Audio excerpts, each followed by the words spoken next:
Ya, bismillahirrahmanirrahim. Assalamualaikum warahmatullahi wabarakatuh. Rekan-rekan, para pemirsa PKS TV, kita berjumpa lagi di podcast PKS yang merupakan salah satu program dari partai politik seperti PKS untuk memberikan pendidikan politik, termasuk juga memberikan insight dari banyak aspek.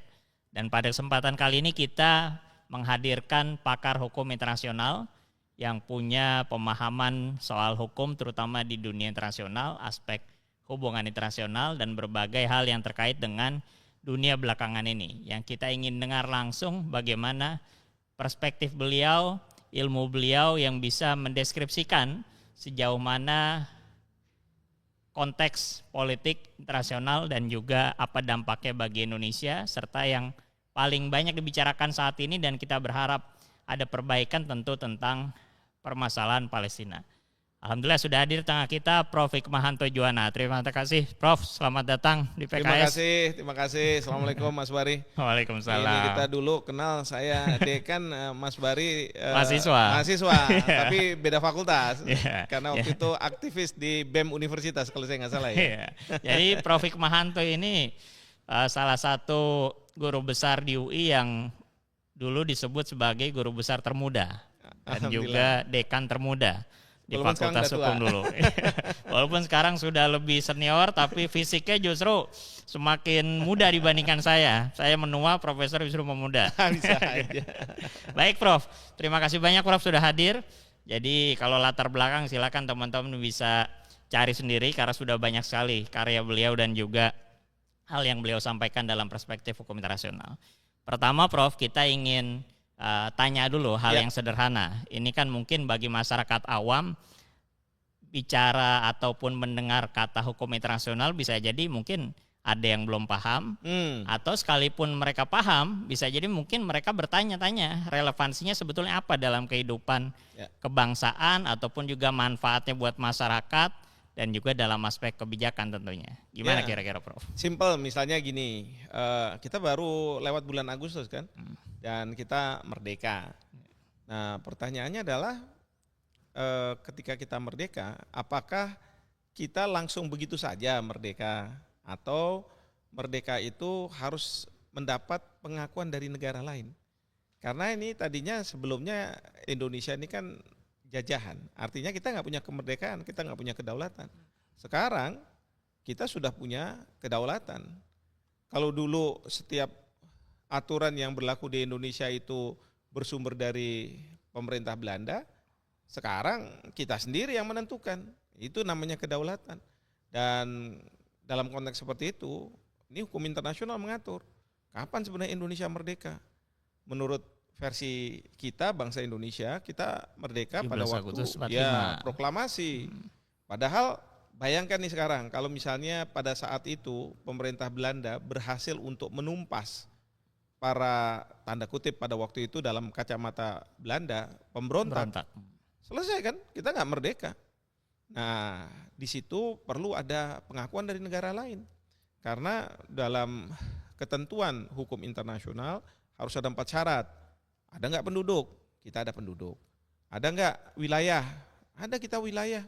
Nah, wilayah jajahan Belanda kan.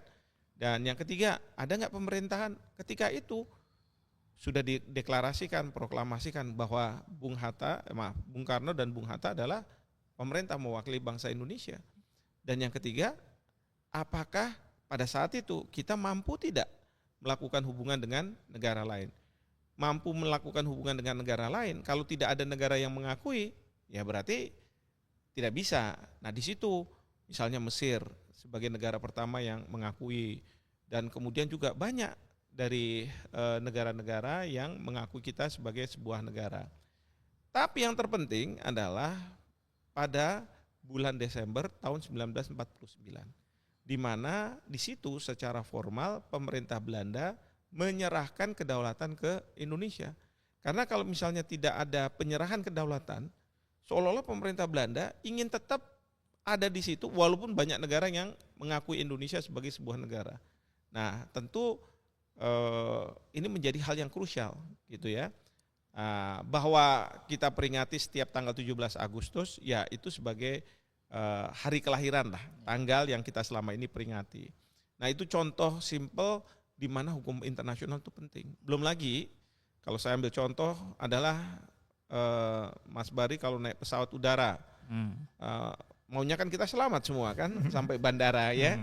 Coba sekarang bayangkan. Saya terbang lewat negara orang lain itu. Nah, kadang-kadang nggak usah lewat negara orang lain ya. Dari Jakarta kita ke Medan, itu pilot kalau mereka menggunakan bahasa masing-masing, satu pakai bahasa Jawa, kemudian ada yang pakai bahasa Batak, itu kan terjadi miskomunikasi dan itu akan rentan membuat kita ya tidak selamat. Oleh karena itu ada organisasi penerbangan internasional ICAO yang mengatakan oke, kita harus buat aturan. Nah, salah satu aturannya adalah pilot harus menggunakan bahasa Inggris.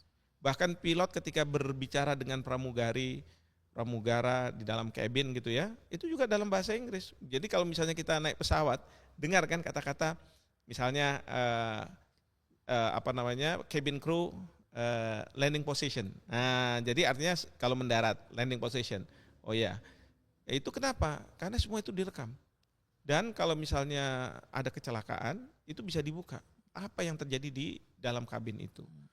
Demikian juga antara pilot dengan tower ATC, Air Traffic Control, gitu kan? Itu juga harus dalam bahasa Inggris. Jadi itu pentingnya hukum internasional. Karena apa? Setiap negara dia punya kedaulatan. Karena dia punya kedaulatan, dia merasa bahwa inilah aturan saya. Sebelah sana bilang inilah aturan saya.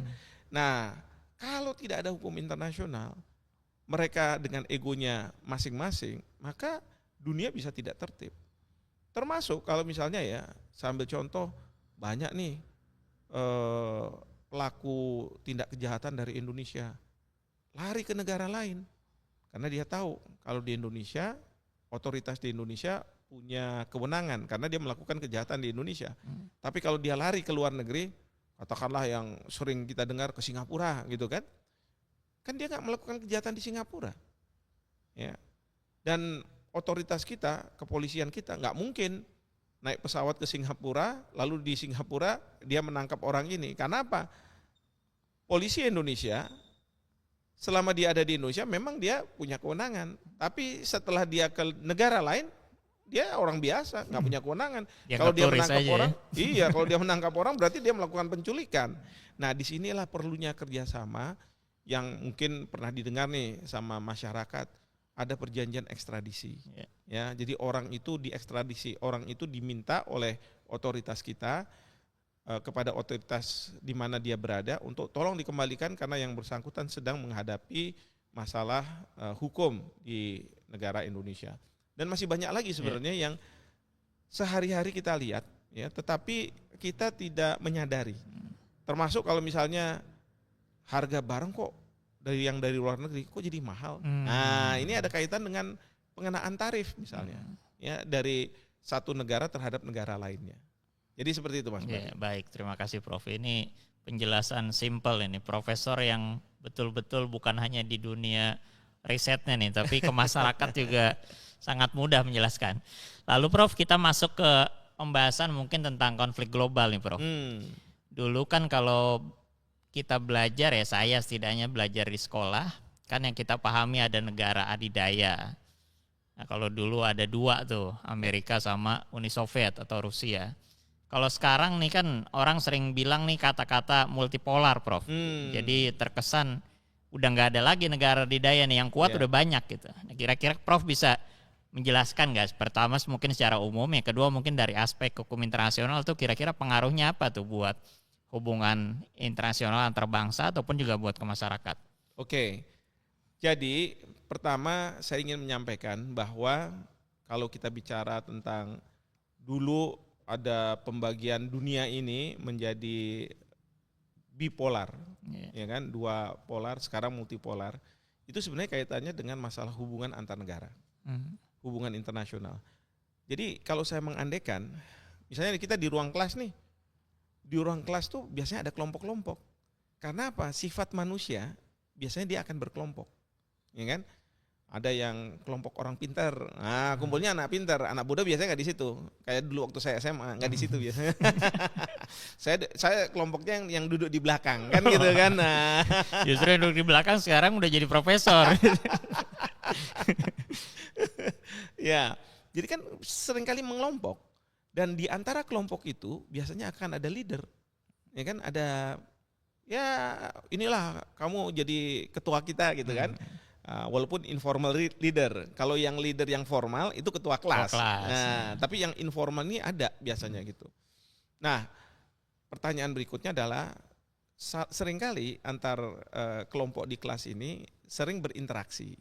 Nah, berinteraksi ini harusnya ada aturan, karena kalau nggak ada aturan, suka-suka mereka, wah ini bisa berantem di antara kelompok-kelompok ini, dan seringkali kita lihat seperti itu. Jadi di sini butuh aturan. Ya, sama dalam kehidupan manusia sehari-hari kan juga kita gitu ya. Kita bermasyarakat, tetapi supaya masyarakat itu tertib, tidak mengganggu ke yang lain, maka kita perlu aturan-aturan. Ya itu yang namanya hukum nasional. Nah, dalam konteks masyarakat antar negara, jadi negara itu bukan yang individu-individu, tapi negara-negara ini mereka juga berinteraksi. Ini kan melakukan perdagangan, melakukan kegiatan yang sifatnya politis dan lain sebagainya. Nah itu yang terus kemudian di antara mereka juga mengelompok juga. Nah jadi ceritanya setelah Perang Dunia Kedua selesai, rupanya sejak tahun 44 lah gitu ya. Pada waktu itu muncul ada kekuatan, satu yang komunis, yang disebut sebagai Blok Timur, satunya yang anti terhadap komunis tapi liberal. Itu yang barat, gitu ya. Ini yang kemudian ada polarisasi. Jadi negara-negara di dunia ini tinggal disuruh milih aja. Kamu mau ikut yang barat atau kamu ikut yang timur. Kecuali pada waktu itu tercetus dalam pidato Bung Hatta yang mengatakan bahwa kita harus bisa mengarungi laut itu ya dari 2 karang. Jadi di sini muncul keinginan bahwa kita tidak mau di sebelah kiri atau sebelah kanan. Kita ada di tengah-tengah. Ya, itu yang muncul kalau di Indonesia politik luar negeri bebas aktif. Kita nggak mau ikut di dalam pengelompokan itu. Nah, memang masa-masa itu seringkali kalau ada negara baru muncul, maka yang barat ataupun timur ingin mempengaruhi bahwa kamu ikut saya, ya, blok barat atau blok timur. Demikian juga kalau misalnya sudah ada negara pemerintahannya muncul baru, kamu harus ikut saya. Bahkan kadang-kala pemerintahan yang katakanlah sangat tidak bersahabat kepada kelompok tertentu, itu diupayakan gimana supaya dia jatuh, kemudian digantikan dengan pemerintahan yang sesuai dengan apa yang diinginkan oleh kelompok tertentu. Nah, itu terjadi. Nah, ini semua berakhir pada waktu apa? Runtuhnya Uni Soviet. Karena pada waktu masa-masa itu munculnya 2 kelompok itu. Satunya leadernya adalah Uni Soviet, yang satunya adalah Amerika Serikat. Nanti Uni Soviet banyak negara-negara Eropa Timur. Kemudian dari Afrika juga ada yang berafiliasi ke sana. Bahkan termasuk juga di wilayah kita di Asia Pasifik.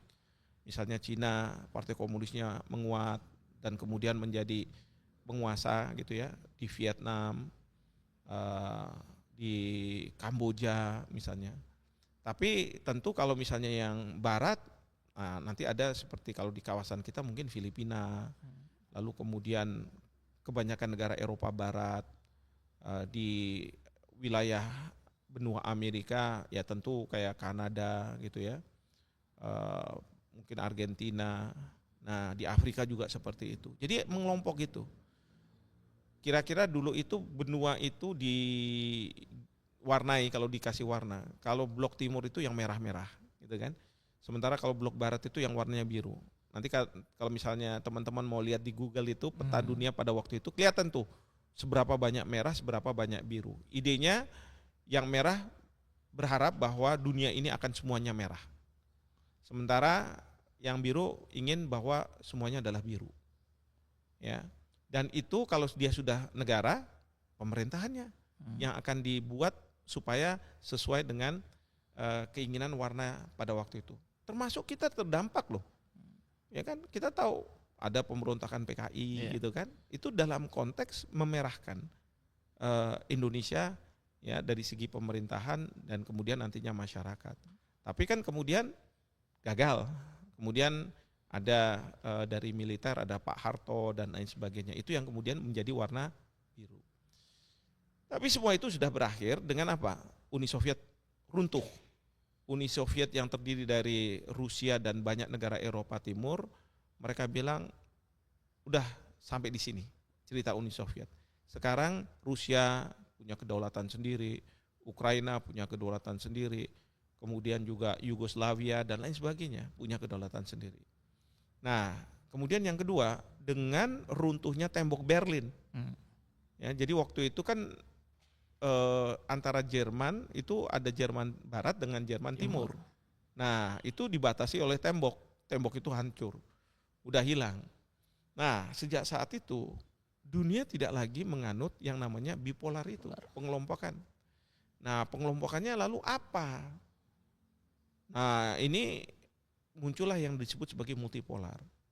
Misalnya gini, kayak Cina, orang bilang, wah itu komunis. Ideologinya, oke ideologinya iya, tapi secara katakanlah market, secara ekonomi enggak, dia enggak komunis, sangat barat gitu, sangat liberal pasar. gitu, iya pasar gitu kan.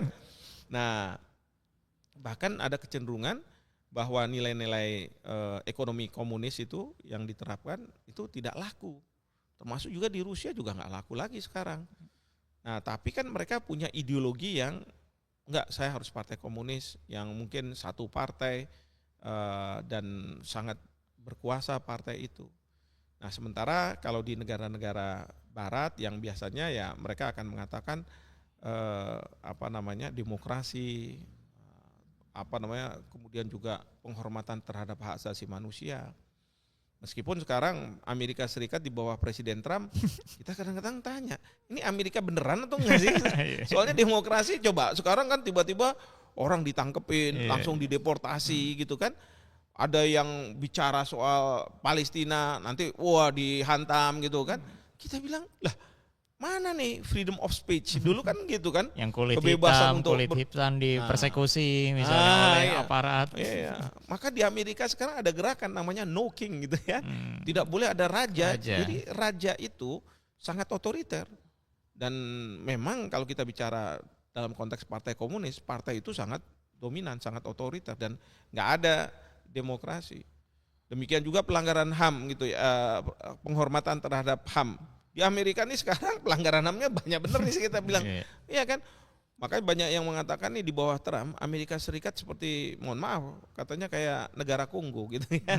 Nggak ada demokrasi, nggak ada lagi penghormatan terhadap hak asasi manusia, begitu kan. Nah sehingga apa? Orang mengatakan sekarang dunia sudah cair. Tidak seperti dulu hanya ditentukan oleh dua kekuatan gitu ya. Sekarang cair. Jadi masing-masing negara ya boleh mengatur dirinya sendiri dan terserah mau berkelompok sama siapa. Dan kelompok itu mengelompoknya itu biasanya berdasarkan kepentingan. Hari ini kepentingannya saya kelompok dengan ini ya sudah saya ketemu sama sana. Hari itu kita mau kelompok sama yang lain ya udah sama yang lain. Ya misalnya sekarang kalau saya lihat di Eropa ya terkait dengan perang di Ukraina, itu negara-negara Eropa kecewa dengan Trump. Karena apa? Biasanya kalau Amerika itu pasti setuju dengan apa yang diinginkan oleh Eropa. Sekarang Trump punya ide sendiri. Enggak, katanya saya nggak akan memberikan perlindungan ke Ukraina, tidak akan memberikan senjata. Memberikan senjata itu merupakan tindakan bodoh dari presiden sebelumnya, kan bilang gitu. Bahkan ejek-ejekan dengan presiden Ukraina di Gedung Putih. Nah, gitu kan berdebat kayak begitu coba ya kan. Nah, jadi orang mengatakan, oh iya sekarang lebih cair ya. Dan sekarang Mas Bari yang menjadi perebutan. Kalau dulu kan ideologi antar pemerintah supaya warnanya merah, warnanya biru gitu ya, komunis, non komunis. Sekarang bukan. sekarang adalah perebutan apa? Pangsa pasar. Jadi kalau saya lihat, saya analisa, sebelum Perang Dunia Kedua itu yang direbutkan apa? Wilayah, tanah. Kemudian ideologi, ya kan, hegemoni. Nah sekarang perebutannya adalah pangsa pasar. Jadi Amerika itu bisa marah sama Cina karena Cina mampu melakukan penetrasi terhadap pasar dunia dengan produk-produk yang dihasilkan. Dan produk-produk yang dihasilkan ini, kalau dia bisa penetrasi, berarti kan meng-create demand, meng-create permintaan. Dia kan disuplai. Disuplai itu dia bisa meng-create lapangan pekerjaan. Maka sekarang negara-negara yang dianggap makmur adalah negara yang mampu memberikan lapangan pekerjaan kepada rakyatnya. Nah, Amerika Serikat sekarang banyak perusahaan-perusahaan Amerika Serikat yang asalnya Amerika Serikat ya, itu dia pindahkan pabriknya ke Cina. Karena apa? Terlalu mahal untuk mereka, sehingga keuntungan jadi tipis. Tapi kalau ke Cina dengan tenaga kerja yang relatif murah, itu mereka bisa dapat untung besar. Nah ini yang nggak disukai sama Trump. Karena apa? Berarti lapangan pekerjaan di Amerika Serikat itu semakin mengerucut, mengecil, sementara di Cina semakin membesar. Itu yang terus kemudian Amerika Serikat kalau dengan Meksiko mendirikan tembok yang tinggi kan, supaya orang Meksiko nggak bisa masuk ke Amerika Serikat. Menurut Trump tidak bisa mengambil lapangan pekerjaan orang Amerika dengan harga murah. Sementara kalau yang dari Cina itu dia mengenakan tarif yang tinggi. Tarif yang tinggi supaya produk yang dihasilkan dari Cina termasuk produk dari perusahaan Amerika itu dikenakan tarif yang sangat tinggi, sehingga kan mahal buat rakyat Amerika membeli barang itu. Nah, dengan mahal, kemudian harapannya Trump, perusahaan-perusahaan Amerika itu akan kembali ke Amerika Serikat dan membuka lapangan pekerjaan di Amerika Serikat. Jadi sekarang ini yang diperebutkan adalah pasar, pangsa pasar. Karena berkorelasi pangsa pasar itu dengan pembukaan lapangan pekerjaan, tempat berproduksi. Setiap negara sekarang ingin, tolonglah datang ke kami supaya Anda bisa memproduksi barang di tempat kami. Ya, nanti dari sini kemudian silahkan Anda mau ekspor kemana. Termasuk kita di Indonesia juga kayak gitu. Kita mengatakan udah datang sini investor. Mungkin aja tidak untuk dijual langsung ke masyarakat kita ya, untuk kemudian direekspor ke negaranya, baru dari sana dijual kemana-mana. Jadi kita itu tempat untuk produksi aja. Misalnya seperti itu juga. Maka seringkali kita nih di Indonesia bilang, ini ada barang made in Indonesia di luar negeri, tapi kok di Indonesia nggak ketemu ya kita. Nah itu karena memang nggak untuk konsumsi di dalam negeri, dilempar dulu ke luar negeri. Makanya kita ke luar negeri justru produknya made in Indonesia, Prof, banyak. Ya itu dia. Nah tapi gini Mas, dunia yang sifatnya multipolar, dia perlu ada satu yang dianggap harus menjadi katakanlah simbol untuk dilawan. Ya kan? Kalau dulu kan simbolnya, yang komunis, ini yang barat yang kita lawan. Yang barat, yang komunis yang kita lawan. Kalau sekarang apa? Terorisme.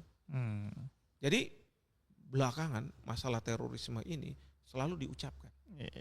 Seperti itu. Nah yang menariknya nih Prof, kalau kita mau tarik ya, ini kan sekarang dengan multipolar, tapi justru belakangan konflik bahkan perang terbukanya makin banyak nih Prof. Ada di Ukraina, ada ya kalau Palestina mungkin memang titik konflik ya karena banyak aspek. Tapi beberapa yang terjadi misalnya bahkan termasuk Israel pun juga sudah berani nyerang ke negara lain, negara lain berani nyerang juga ke Israel yang sebelumnya mungkin tidak terjadi, dan konflik-konflik lain yang mungkin terjadi nih, entah di Ukraina sudah terjadi, entah di Taiwan ataupun yang lainnya. Kenapa justru makin multipolar tapi konflik terbukanya malah lebih mulai bermunculan lagi nih Prof, di era modern bahkan. Iya, jadi gini, kalau zaman bipolar dulu ya, mereka disiplin. Pokoknya kamu barat, kalau pokoknya timur kita lawan sama-sama. Sebelahnya gini juga kan, timur kamu barat kita lawan sama-sama. Bahkan perlawanan itu nggak dalam bentuk perang aja loh, Ya. tapi misalnya perangnya itu dalam bentuk kita Kebijakan membuat ekonomi. ya kebijakan ekonomi atau membuat perjanjian antar negara, perjanjian internasional. Oh ini versi Barat, oh ini versi Timur. Kalau versi Barat sangat individualis gitu ya, menghormati HAM, demokrasi. Kalau yang versi Timur, oh enggak, ini begini. Kalau kita yang bebas aktif, ya kadang-kadang kita ikut sana, kadang-kadang kita ikut sini, kan gitu kan. Nah dulu kayak begitu, tapi kalau sekarang dengan dunia ini yang sifatnya multipolar, yang saya katakan sekarang isunya adalah kepentingan. Kepentingannya apa? Ya. Nah, misalnya Ukraina itu memang sih dari sisi Rusia selalu mengatakan bahwa kita khawatir kalau Ukraina masuk dalam Uni Eropa dan kemudian dia akan menjadi anggota dari NATO. Karena kalau misalnya sewaktu-waktu kita serang Ukraina, maka itu berarti serangan terhadap semua negara Eropa. Artinya kita harus berhadapan dengan bukan Eropa, negara-negara anggota NATO. Ya, kita berhadapan dengan mereka yang banyak itu. Sebelum melakukan itu ya udah kita serang dulu supaya kita pastikan Zelensky nggak jadi anggota. Kalau perlu Zelensky diturunkan, begitu kan. Tapi juga di balik itu mungkin juga ada mineral yang terkandung di Ukraina yang Rusia menganggap bahwa ini bisa kita klaim gitu kan. Itu seperti itu terjadi. Demikian juga kalau kita ke Cina begitu ya. Cina ini kan kalau kita lihat dari sejarah, tadinya kan dulunya itu satu dinasti ya, imperium kekaisaran. Lalu kemudian kekaisaran itu berhasil diruntuhkan, lalu nasionalis yang masuk, partai nasionalis. Tapi partai nasionalis masuk sudah jalan, tiba-tiba partai komunis mengepung, langsung diusir lah yang nasionalisnya itu. Pada waktu nasionalis mereka menyebutnya bukan kerajaan lagi kekaisaran tapi Republic of China. ROC.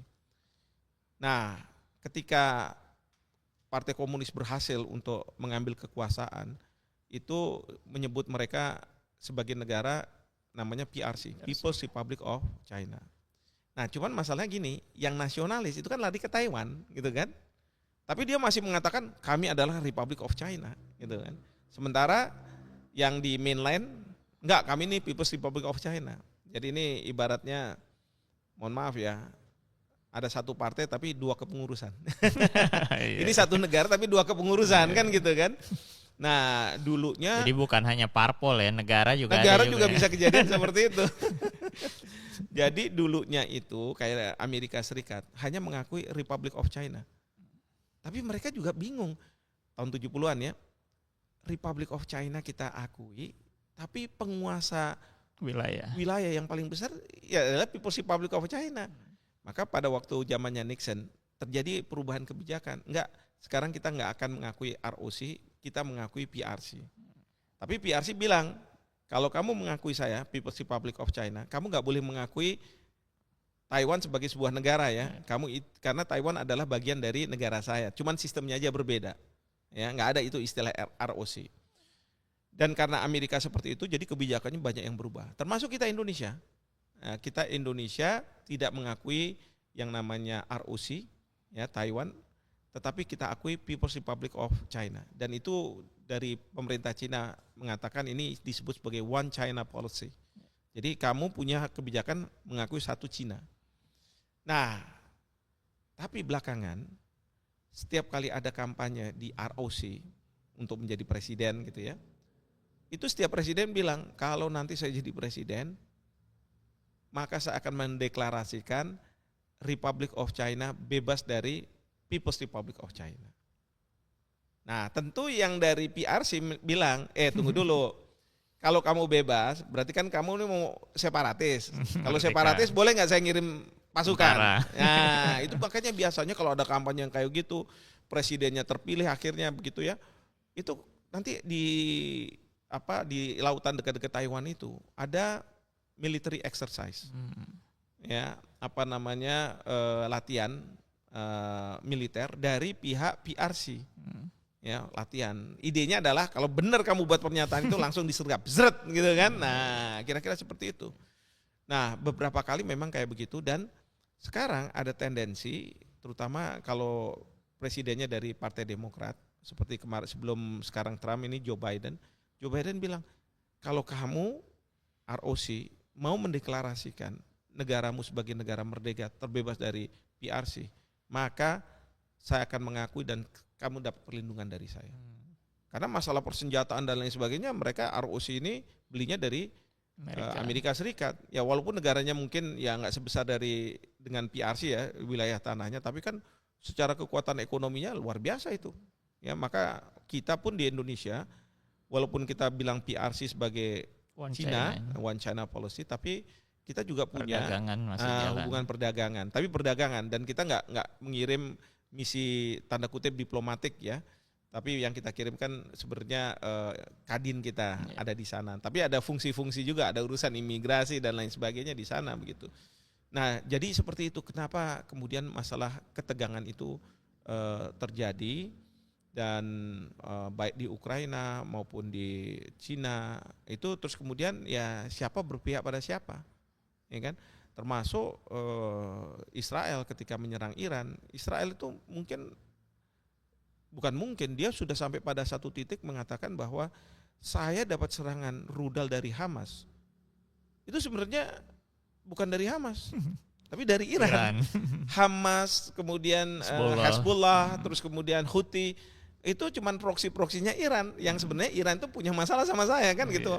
Karena kalau Iran di bawah, nah ini kita bicara pemerintahan, di bawah Reza Pahlavi, ya Syah Iran, itu punya hubungan baik dengan Israel, punya hubungan baik dengan Amerika Serikat. Tapi ketika tahun 79 dijatuhkan, terus kemudian jadi pemerintahnya Ayatollah Khomeini, ya posisinya adalah ya Israel itu nggak boleh ada, karena itu nggak pernah ada gitu kan seharusnya gitu kan. Jadi mereka bilang harus dihilangkan. Nah, bagaimana kalau misalnya negara berhadapan dengan negara, kan nggak mungkin. Jadi dia menggunakan proksi. Nah, kira-kira seperti itu. Nah, jadi itu pun kita juga harus pahami. Ya, tidak hanya kita nggak bicara antara negara dengan negara gitu, tapi siapa pemerintahnya. Sebenarnya kalau pemerintah di Israel ini bukan Netanyahu, mungkin nggak seperti sekarang ini. Ya, tapi karena Netanyahu yang punya kekuasaan sebagai perdana menteri dan keras gitu ya, dan dia punya ambisi bagaimana Israel bisa kokoh tidak hanya di tepi barat tapi juga di Gaza kekuasaannya, ya ini yang dia lakukan.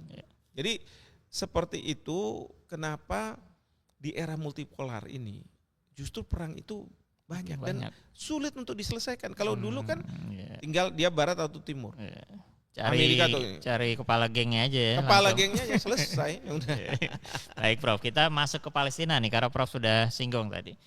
Kalau secara awam ya Prof ya, ini kan publik di Indonesia mungkin karena bukan hanya aspek sisi rasional yang terjadi di sana, aspek hukumnya, pengakuan dan sebagainya, tapi juga punya kedekatan secara psikologis mungkin ya, pertemanan, bahkan Indonesia nih disupport juga dulu oleh para pejuang Palestina untuk diberikan pengakuan kemerdekaan. Nah, sebetulnya kalau secara awam nih kita melihat, yang pertama misalnya orang mungkin bertanya-tanya dalam aspek hukum internasional, kenapa sih akhirnya Palestina tuh justru dianggap sekarang tidak berdaulat gitu. Padahal dulu Israelnya bahkan sekarang relatif berdaulat, bahkan dia bangun pemerintahan, bangun ekonomi, kerjasama internasional dan sebagainya. Nah, kalau dalam perspektif hukum internasional sebenarnya yang kita perlu dudukkan tuh pemahaman awam itu gimana, Prof? Oke, jadi pertama sebelumnya ya terkait dengan pengakuan Palestina ke Indonesia, itu memang benar ada. Tapi sebenarnya bukan pengakuan dari negara Palestina, karena negara Palestina nggak ada. Tapi ada salah seorang sheikh dari Palestina yang memberikan pengakuan, jadi tokoh begitu ya. Nah, lalu kedua yang ingin juga saya sampaikan, kenapa sih isu ini muncul gitu ya? Ini sebenarnya mohon maaf nih, gara-gara Inggris juga nih. Inggris itu dulu menjajah begitu kan, tapi memang bagus sih kalau Inggris itu idenya wilayah yang dijajah itu mau diperadabkan, ya, jadi peradaban. Tapi dan kemudian diberikan kemerdekaan. Nah, tapi biasa Inggris mungkin dengan kacamata kolonialismenya mencoba untuk menengahi permasalahan yang ada di wilayah jajahan itu. Ya misalnya antara kan dulu India Pakistan itu ya di wilayah jajahan Inggris gitu.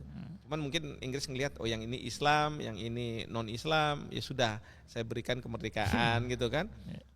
Sehingga apa rivalitas itu sekarang antar negara bukan antar kelompok di dalam suatu wilayah gitu kan. Jadi antar negara. Demikian juga pada waktu Inggris itu menjajah Timur Tengah, termasuk di situ Palestina di situ. Dan ada menteri luar negerinya Balfour, dia memberikan kesempatan ketika Inggris itu mau menyerahkan tanah Palestina ke rakyat Palestina, itu tidak ke rakyat Palestina, ya, karena pada waktu itu kita tahu di Eropa banyak orang-orang Yahudi yang mendapat perlakuan tidak manusiawi lah, seperti misalnya di Jerman ya, di Nazi mereka dianggap sebagai orang yang merusak ras dari ras Arya, ras tertinggi umat manusia, yaitu orang-orang di Jerman gitu kan, sehingga mereka ini taruh di kamp konsentrasi, bahkan dibunuh tanpa mereka tahu salahnya apa, pokoknya yang penting Anda adalah Yahudi gitu. Jadi memang kan pada waktu itu orang-orang Yahudi ini istilahnya diaspora. Dia ada di mana-mana. Ya, keterikatan mereka ya pada agama gitu ya. Untuk supaya dianggap sebagai ini bangsa Yahudi. Tapi ya ada warga negara ini dan sebagainya. Ya, saya bayangkan, mohon maaf, kayak misalnya dari Cina gitu ya. Sebagai bangsa itu sekarang ada di mana-mana. Di Amerika ada, di Indonesia ada, di mana-mana. Nah, diaspora, tapi kan ada negaranya, negara Cina juga ada gitu kan. Nah, tapi kalau Yahudi ini kan pada waktu itu nggak ada. Nggak punya negara deh. Nggak punya, tapi sebagai bangsa dia ada. Nah, oleh Balfour difasilitasi, karena waktu itu ada gerakan juga di antara orang-orang Yahudi, nggak semuanya, tapi ada orang-orang yang mengatakan bahwa kita perlu negara. Pertanyaannya di mana kita mau buat? Ya, ada yang bilang udah di daerah di Afrika gitu ya. Nah, tapi oleh Inggris, Menteri Luar Negeri Balfour ini memfasilitasi, ya kalau mau di Palestina, ya kan? Toh kamu dari sana, ada orang-orang Arab Palestina dan sebagainya. Ya, itu kemudian didirikanlah negara Israel tahun 1948. Meskipun tidak semua orang Yahudi setuju dengan yang dilakukan oleh mereka ini, yang kemudian disebut sebagai Zionis, ya kan, dibuat sebagai Zionis. Dan mereka paham bahwa di sekeliling mereka itu jadi musuh-musuh mereka, sehingga mereka jadi negara tapi harus kuat, ya kan. Nah, permasalahan muncul adalah bagaimana dengan rakyat Palestina, kan tanah saya, kok tiba-tiba diambil, ya, sehingga terjadilah konflik. Sebenarnya permasalahan antara Palestina dengan Israel, negara Israel, itu adalah masalah tanah. Memang betul tadi Mas Bari bilang, tapi kan kita di Indonesia punya solidaritas keagamaan, ya kan? Setuju.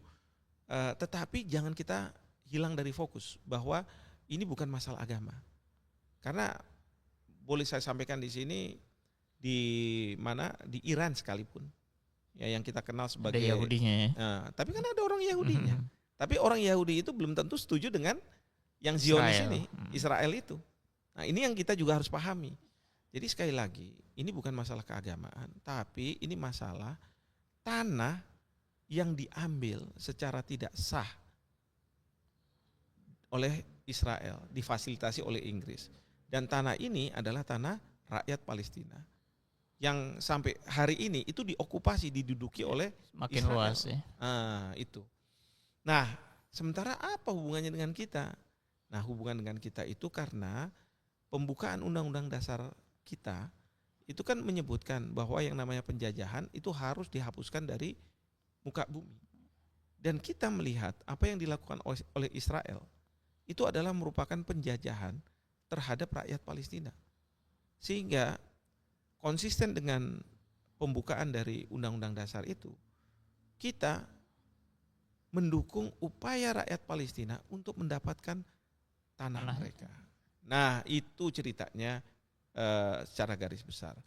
Nah, memang Israel itu sebenarnya sebuah negara yang kecil walaupun juga ekonominya besar, orang-orangnya banyak yang pintar buat teknologi dan lain sebagainya, teknologi persenjataan misalnya beli dari Amerika, nanti dimodifikasi sedemikian rupa lebih modern lagi, lebih canggih lagi lah kayak gitu. Ya. Tetapi ya mereka ini kan sangat rentan untuk diserang. Dulu pernah Mesir melakukan perang gitu ya, banyak beberapa kali perang. Ya, yang termasuk sekarang Iran gitu kan, lewat proksinya. Sehingga Israel bilang sama Amerika Serikat. Kenapa Amerika Serikat? Karena di sana ada istilahnya sih lobby Yahudi, tapi itu adalah warga negara Amerika Serikat keturunan orang-orang Yahudi. Dan mereka itu yang sangat powerful dari bidang ekonomi, mungkin profesi, lawyer, kedokteran, ya. Jadi boleh aja presidennya itu dari misalnya kalau Amerika tuh agama Katolik gitu ya, tapi lobby Yahudinya sangat kuat. Walaupun mereka minoritas, tapi ekonomi mereka pegang. Itu Israel itu mungkin lewat lobby-lobby ini minta supaya pemerintah Amerika Serikat tolong saya dilindungi. Dan mereka punya security arrangement yang mengatakan serangan terhadap Israel berarti serangan terhadap Amerika Serikat. Maka Amerika Serikat kapan aja bisa turun ke sana. Kira-kira seperti itu. Ada logika umumnya mungkin, Prof. Kalau dulu kan mereka dapat wilayah karena Inggris mendeklarasikan ya Balfour tadi.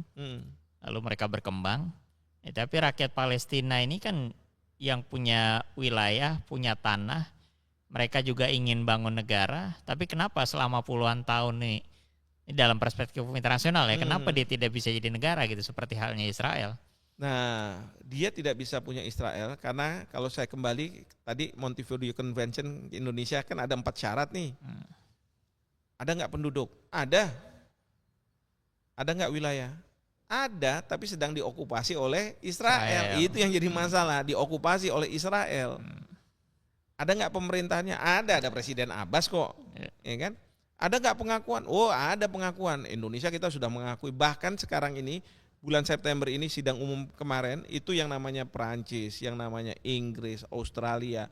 Tidak hanya negara-negara Timur Tengah, negara-negara yang berpenduduk Islam, tetapi negara-negara Eropa sekarang sudah banyak mengakui, ya kan? Palestina sebagai sebuah negara, ya kan? Jadi dari 4 ini cuma 1 nih yang belum nih. Yaitu dari penjajahnya ya. Yang tadi saya ingatkan waktu kita Belanda kan ya orang bisa bilang 17 Agustus kita merdeka, ya kan? Tapi mulai 17 Agustus sampai dengan 27 Desember 49 perundingan waktu penyerahan terus, itu ya. Perundingan dan perangan. Nah, itu kan perang. Belanda selalu mengatakan kita melakukan aksi polisionil. Walaupun dari sisi Indonesia enggak. Agresi. Anda melakukan agresi satu negara kepada negara lain. Kalau Belanda kan tetap polisionil.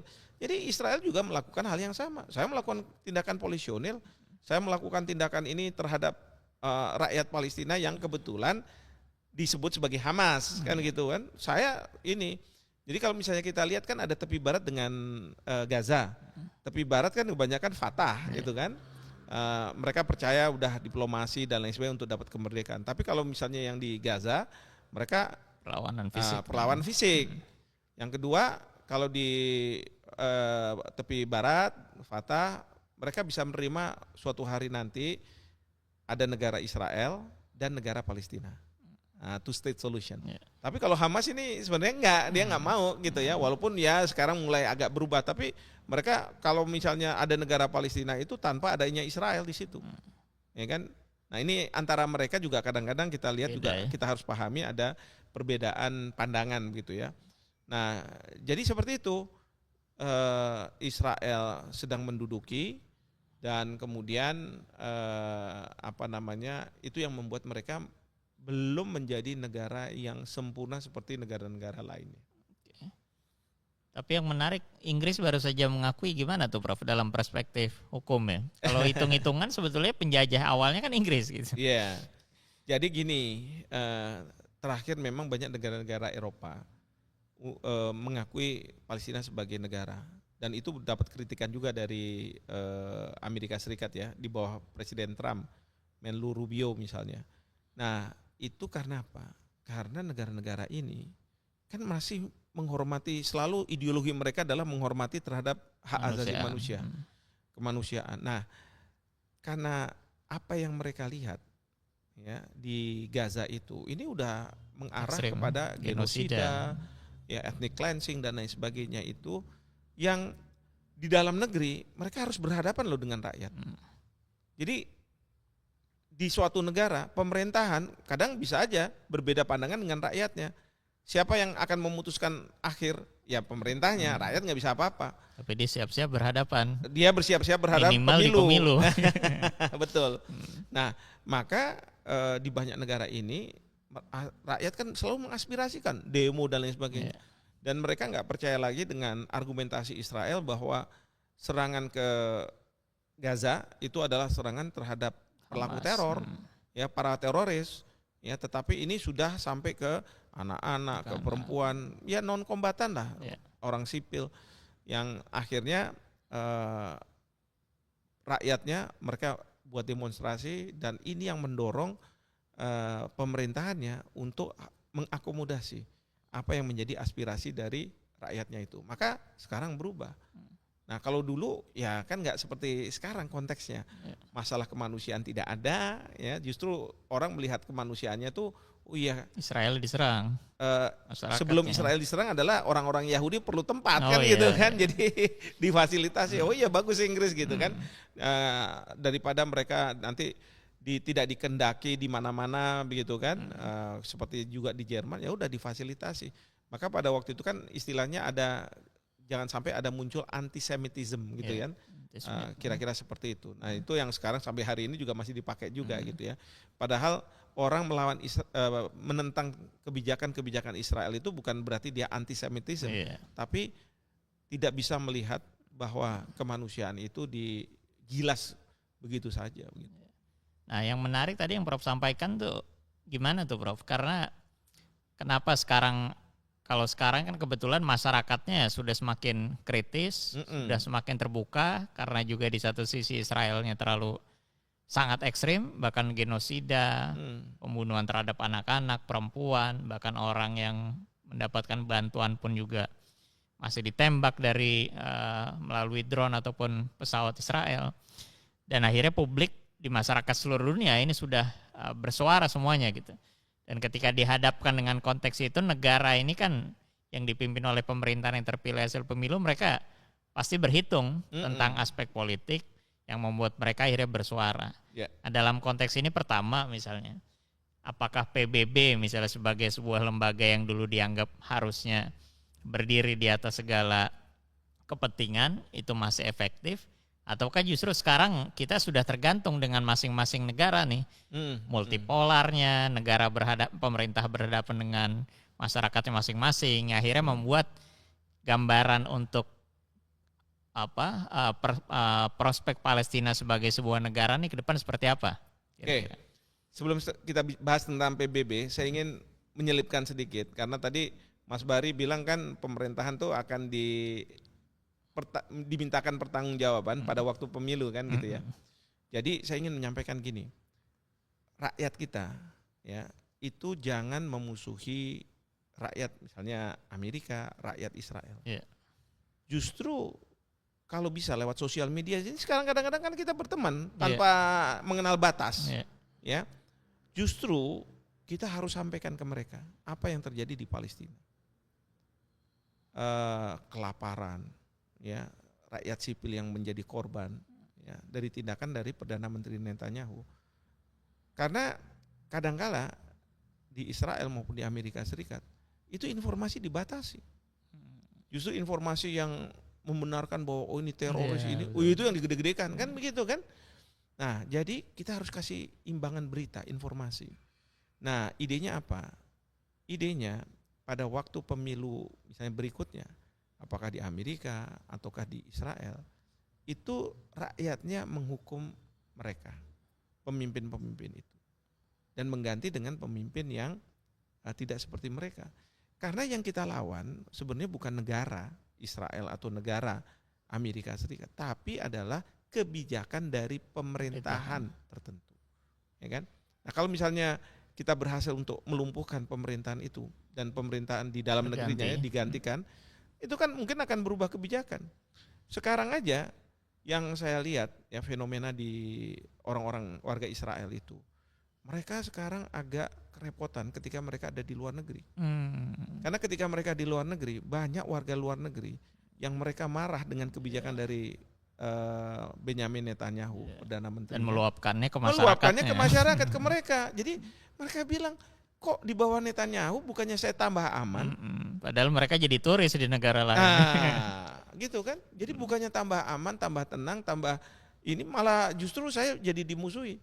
Belum lagi Iran misalnya menyelang ke Israel kan gitu ya. Setelah Israel menyerang ke Iran tentunya. Dan itu tembus dari Iron Dome itu.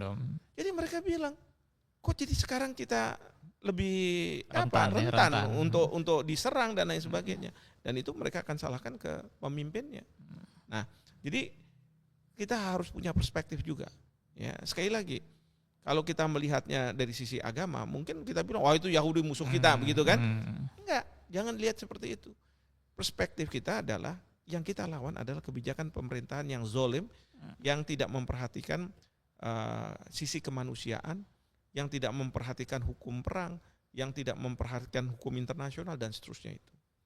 Nah, sekarang saya cerita tentang PBB. Jadi kan PBB harusnya bisa nih, gitu kan, menengahi permasalahan ini.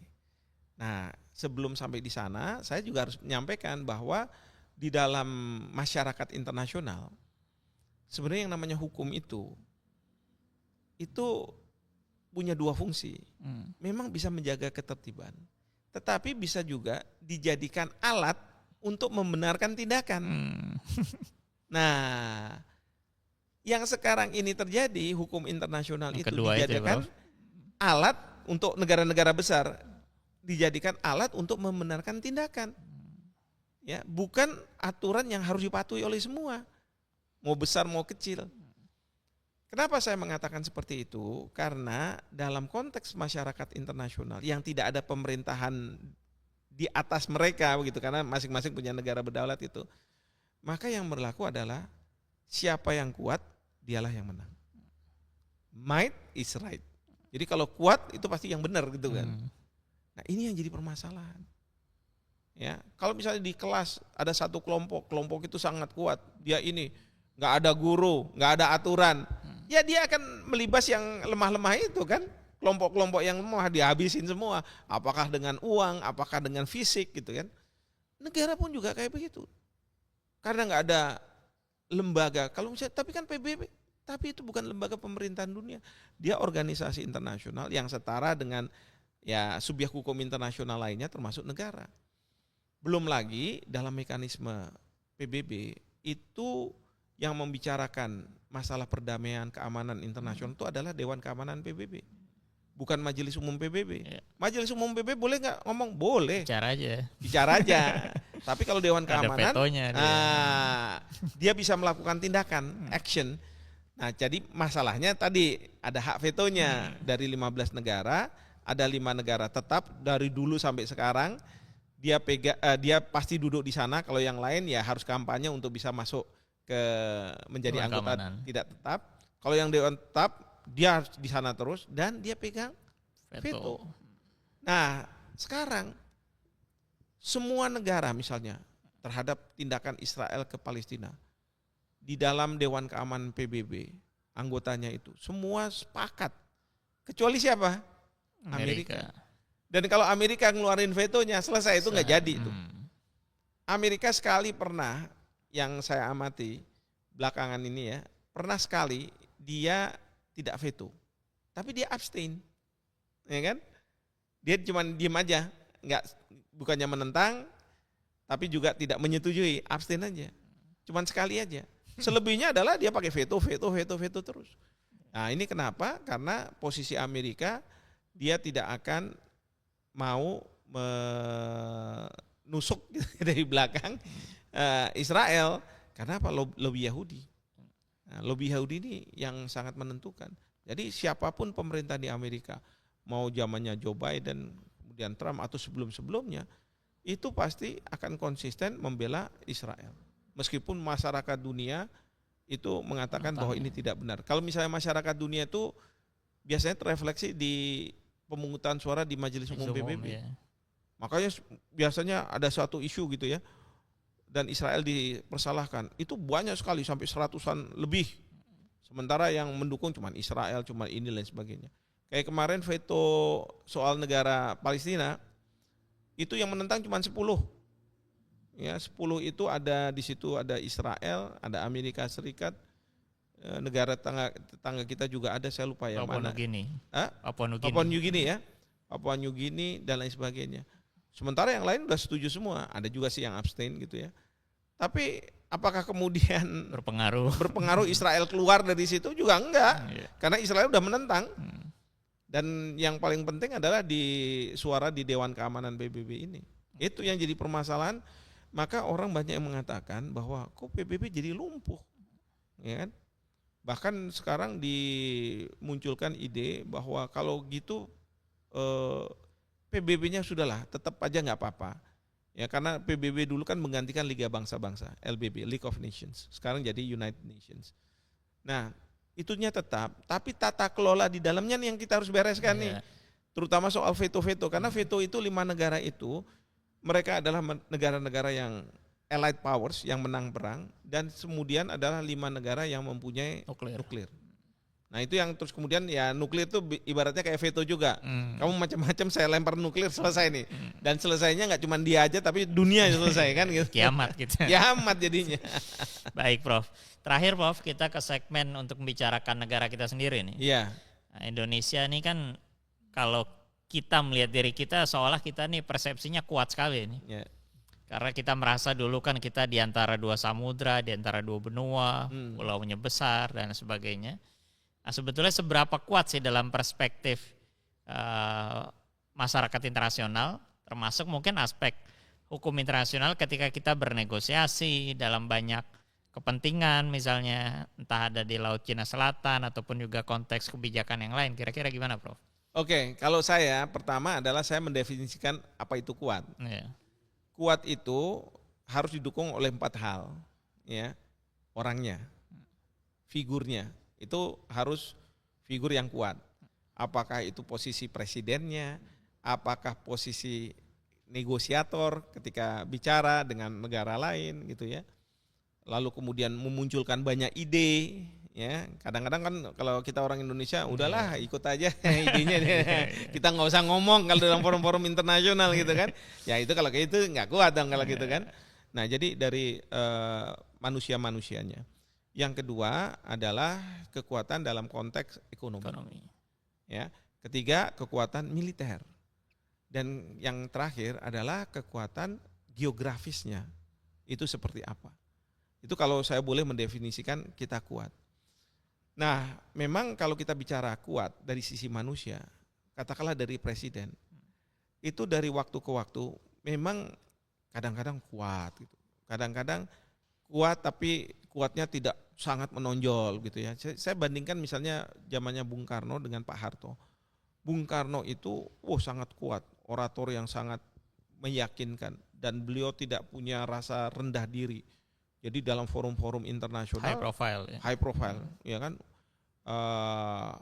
Megafon gitu kan. Jadi keras dan lain sebagainya gitu. Orang jadi tahu di dunia itu.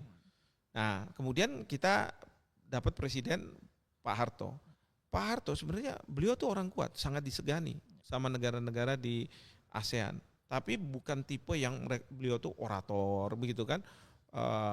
Tapi beliau ini kalau ada tantangan ya bisa diatasi. Dan beliau bisa menjadi leader di antara negara-negara ASEAN. Gitu kan. Nah, misalnya seperti itu. Nanti ada Pak Habibie, ada Gus Dur, ada Ibu Mega, terus kemudian ada Pak SBY. Pak SBY termasuk tipe yang sangat ingin Indonesia ini engage dengan masalah-masalah internasional. Tapi kemudian ada Pak Jokowi yang lebih concern terhadap masalah-masalah yang ada dalam negeri. Yang mungkin gitu ya kurang punya appetite masalah-masalah luar negeri. Sehingga kita ini sudah absen untuk datang ke sidang umum Majelis Umum PBB. sidang di Majelis Umum PBB. Nah ini baru-baru ini Bapak Presiden Pak Prabowo. Nah, saat kita tapping nih Presiden Prabowo sudah sedang ada di bicara nih New York jangan-jangan. ya. Iya di New York. Iya. Jadi itu seperti itu. Nah sekarang Pak Prabowo sebagai presiden, beliau ingin juga lebih banyak engage terhadap masalah-masalah internasional. Bahkan beda dengan mungkin Pak SBY, Pak Prabowo ini lebih berhubungannya secara informal juga informal. Kadang telepon, memberikan selamat, ini lakukan kunjungan, bahkan menerima kunjungan nanti dengan megah begitu kan. Jadi merasa tamunya itu dihargai betul dan lain sebagainya begitu. Nah, ini sebenarnya suatu keuntungan. Tapi gini, presidennya bagus, kalau yang di bawah-bawahnya manusianya nggak bagus, nggak bisa menerjemahkan juga nggak ada artinya juga kan. Para negosiatornya, diplomatnya dan lain sebagainya ya. Ini juga penting orang-orang yang harusnya bisa menerjemahkan apa yang diinginkan oleh Bapak Presiden ke dalam bentuk yang lebih konkret. Nah jadi seperti itu. Jadi kalau kemarin-kemarin mungkin ya Indonesia sebagai middle power ya tidak banyak kontribusinya. Terutama mohon maaf kalau misalnya saya lihat dalam kepemimpinan Presiden Jokowi ya, walaupun prestasi mungkin di dalam negeri banyak yang beliau lakukan. Nah, kemudian secara ekonomi kita seperti apa? Ya kan? Karena secara ekonomi sebenarnya kita termasuk bagus lah di antara negara-negara. Iya. PDB-nya oke karena masuk G20. Nah, masuk dalam G20 gitu kan. Namun kita ini juga masih banyak ketergantungan dari negara lain. Sehingga apa? Ketika negara-negara tersebut di mana kita punya ketergantungan, punya kepentingan, kadang-kadang kita kena dikte nih. Kamu ini ya, kamu ini ya, kamu ini ya. Nah itu yang jadi masalah. Termasuk juga tarif nih, kemarin kan Trump mengenakan tarif 32%. Wah kita langsung kelabakan. Ya, saya bilang ngapain sih kelabakan gitu kan. Toh nanti yang bayar juga rakyat Amerika. Wah kita harus negosiasi. Wah, ya kan. Tapi kalau misalnya Malaysia tunggu aja. Bahkan Malaysia juga kadang-kadang saya lihat kayak nyindir Indonesia. Kita turun juga tuh 19%. Padahal nggak heboh. Nggak heboh, nggak ada mengganggu kedaulatan kita. Kita kan 19% tapi ada tapinya kan. Beli pesawat, nanti sekian US dollar untuk pertanian dan lain sebagainya begitu kan. Nah jadi kita mau ekonomi kita ini sebenarnya kuat dan kita tidak tergantung, ya kan. Tapi kalau kita tergantung, waduh repot tuh, banyak dikte-diktenya. Ya industri rokok bagus di Indonesia, kalau bisa di stop aja, matiin dan sebagainya kayak begitu. Nah jadi dari ekonomi. Kedua memang militer campuran lah, militer sama politik nih, ya kan. Tentu kita akan dipandang kuat itu kalau misalnya kita kuat nih militer.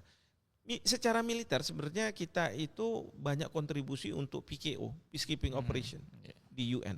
Ya kita pasukan perdamaian ya, Prof. Pasukan perdamaian. Tapi nggak sampai lebih dari itu. Karena kalau Amerika Serikat tuh misalnya Somalia ada konflik internal gitu kan, dia bisa melakukan kita melakukan intervensi masuk. Ya, projection power mereka ada. Kalau kita nggak punya projection power, kita cuma di dalam negeri aja.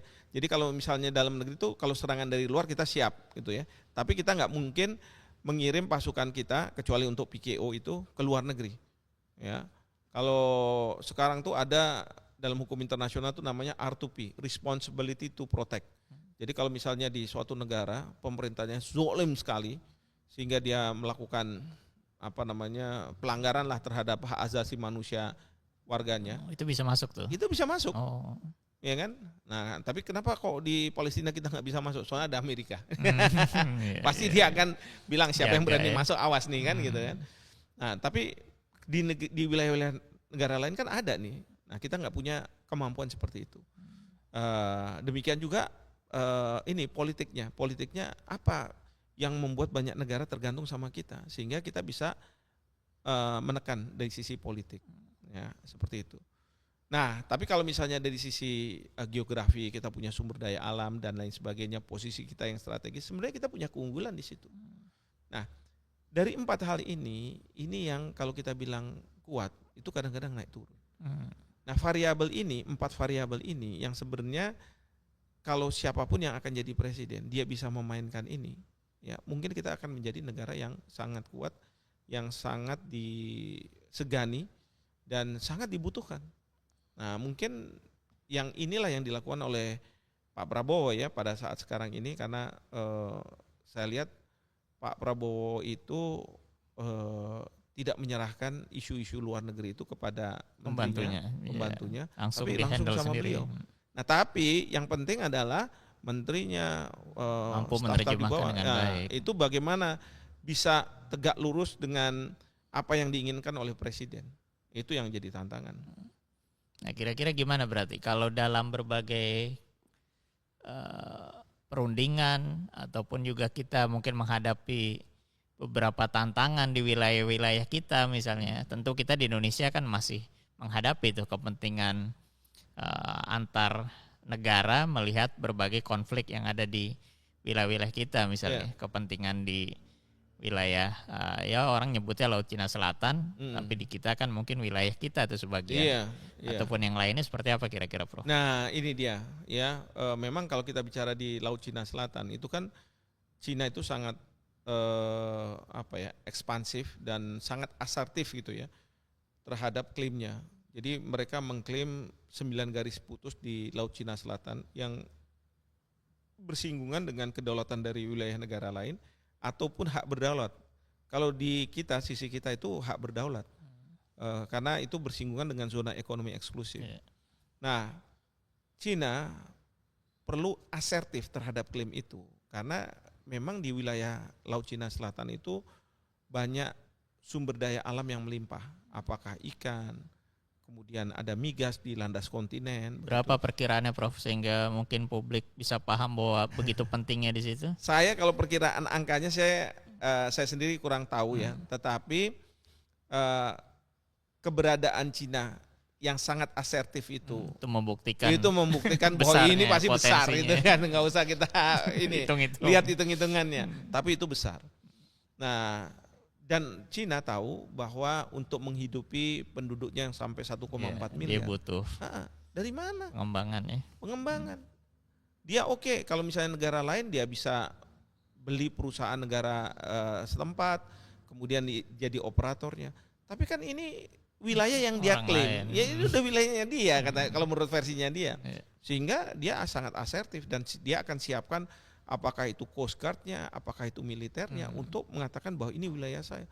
Bahkan dia siapkan ahli-ahli hukumnya untuk mengatakan kalau di luar negeri dianggap sebagai ahli hukum itu nggak berdasar. Ini berdasar. Kalau perlu risetnya, kalau perlu ahli hukum dari negara lain datangkan ke Cina sampai yakinkan mereka supaya mereka bilang oh iya punya juga dasar dari pemerintah Cina ini. Itu 9 garis putus itu. Nah, saya terus terang pada waktu Bapak Presiden pergi ke Cina, ya pertama kali kunjungan ke luar negeri sebagai presiden, beliau buat joint statement, dan dalam joint statement itu membuat pernyataan bahwa kedua negara sepakat untuk melakukan joint development atas wilayah yang tanda kutip konflik tumpang tindih.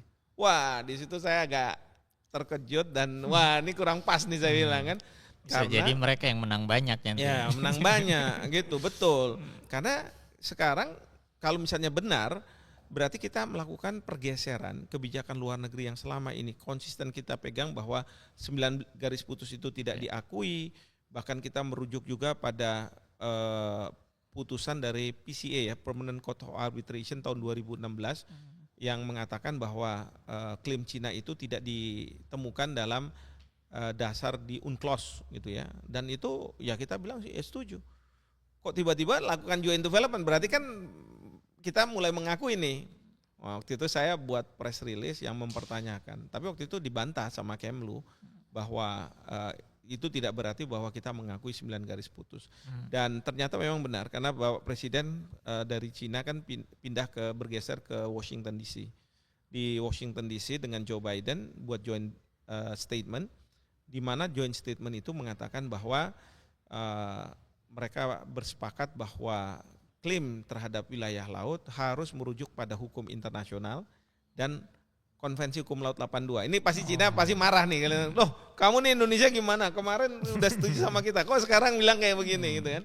Bahkan juga di situ dibilang bahwa taking note gitu ya, memberikan catatan juga pada putusan dari PCA tahun 2016. Jadi menurut saya ini konfirmasi bahwa Indonesia memang tidak mengakui 9 garis putus yang dilakukan oleh Cina. Nah, faktualnya gimana untuk kita tidak mengakui? Ya faktualnya adalah setiap kapal nelayan Cina yang mengambil ikan di wilayah zona ekonomi eksklusif yang menurut mereka adalah wilayah mereka, itu kita usir, ya kita tangkap, kita proses hukum. Kalau zaman dulu Bu Susi itu ya ditenggelamkan gitu kan, yang pemerintah Cina biasanya nggak suka karena itu kan nelayan berbendera Cina. Iya. Tapi ingat loh, mereka itu juga ya kapal-kapal nelayan ini biasanya dibayang-bayangi oleh Coast Guard mereka. Sehingga kalau misalnya ada yang ganggu, dikawal, mereka bisa langsung masuk. Ya. Kecuali kalau misalnya yang menangkap itu kapal dari TNI Angkatan Laut, mereka agak mundur sedikit gitu ya. Karena tentu dia nggak mau terjadi perang. Tapi kalau misalnya kapal KKP gitu ya dia akan hadapi itu. Seperti itu. Baik, luar biasa Prof. Terima kasih banyak nih, panjang sekali nih kita mendapatkan insight, mendapatkan masukan. Mungkin karena nih kita parpol Prof, jadi terakhir kita minta masukan juga untuk PKS dari seorang Profesor Hikmahanto Juwana, pakar hukum internasional. PKS sering bersuara di tentang Palestina, bahkan berdemonstrasi, menyampaikan pendapat secara publik ya, melalui jalur jalan gitu, di jalanan, ataupun juga melakukan beberapa langkah ya, melalui parlemen ataupun juga lembaga-lembaga yang kayak kita punya kedekatan misalnya. Nah, kira-kira masukannya apa nih kalau secara konkret peran partai politik termasuk PKS dalam aspek internasional dan kebermanfaatannya buat publik, termasuk mungkin pembahasan juga untuk publik supaya publik paham bahwa memang hal-hal seperti ini nih relatif penting gitu. Ya, jadi yang saya pahami kalau partai politik pasti punya ideologi juga kan, apa yang akan diperjuangkan oleh partai politik ini, dan ideologi yang diperjuangkan itu kalau disetujui oleh rakyat ya tentu akan mendapat banyak suara dari rakyat, dan ketika berkuasa nanti katakanlah begitu harus merefleksikan ideologi itu. Nah, dalam kaitan dengan masalah-masalah isu-isu internasional sebenarnya sudah banyak dilakukan oleh PKS terkait dengan misalnya Palestina, yaitu berdiri di belakang rakyat Palestina. Ya. Yang perlu kita tentu pahami adalah berdiri di belakang Palestina itu memang satu solidaritas keagamaan gitu ya, tetapi yang terpenting adalah masalah bahwa saya yakin bahwa PKS juga tidak bisa menerima kalau tanah dari rakyat Palestina diambil oleh pemerintah Israel, ya. Itu yang pertama. Jadi harus direfleksikan itu, dan itu saya lihat juga direfleksikan dari para anggota DPR dari PKS ketika ada masalah seperti ini. Saya tahu Pak Sukamta misalnya, beliau sangat vokal melihat permasalahan konflik antara Israel dengan Palestina itu, ya, dan selalu berada dalam posisi membela rakyat Palestina. Dan saya harus tegaskan di sini, yang kita bela adalah rakyat Palestina, dan PKS saya yakin yang dibela adalah rakyat Palestina. Kita tidak mau ikut-ikutan cawe-cawe di dalam rakyat Palestina itu, misalnya ada Hamas, ada Fatah, itu urusan mereka gitu ya. Yang kita bela adalah rakyat Palestina, dan yang kita bela adalah agar rakyat Palestina mendapatkan tanahnya. Jadi itu yang mungkin para konstituen dari PKS harus pahami, bahwa itulah perjuangan yang akan dilakukan oleh partai politik, dan perjuangan itu bisa di jalanan tadi kan, demo, tapi bisa juga kan di parlemen, bisa juga di pemerintahan. Jadi ketika pemerintahan katakanlah mau mengambil posisi yang katakanlah tidak sesuai dengan garis ideologi itu ya pemerintah harus diingatkan. Dan kalau di pemerintahan mungkin akan lebih mudah karena berada di dalam environment itu ya. Tetapi kalau misalnya di jalanan kan harus demo-demo gitu ya. Nah, jadi itu yang saya harapkan ya. Jadi memang harus ada partai politik. ya, dan pentingnya partai politik dalam sistem ketatanegaraan ya, adalah untuk menyalurkan aspirasi rakyat sesuai dengan ideologi dari partai tersebut. Ketika partai tersebut ada di pemerintahan, ada di parlemen, termasuk juga ada di jalanan, kira-kira seperti itu. Baik, terima kasih banyak Prof. Hik sudah hadir memberikan banyak perspektif dan ilmunya untuk kita semua. Kita ketemu lagi nanti mudah-mudahan dalam kesempatan yang lain, Prof. Insya Allah. Jangan bosan-bosan kalau kita undang, Prof. Baik, terima kasih Mirsa PKS TV sudah menyimak sampai akhir dan mudah-mudahan bermanfaat. Kita ketemu lagi dalam kesempatan podcast di tema-tema lainnya di kesempatan yang akan datang. Terima kasih. Assalamualaikum warahmatullahi wabarakatuh. Waalaikumsalam warahmatullahi wabarakatuh.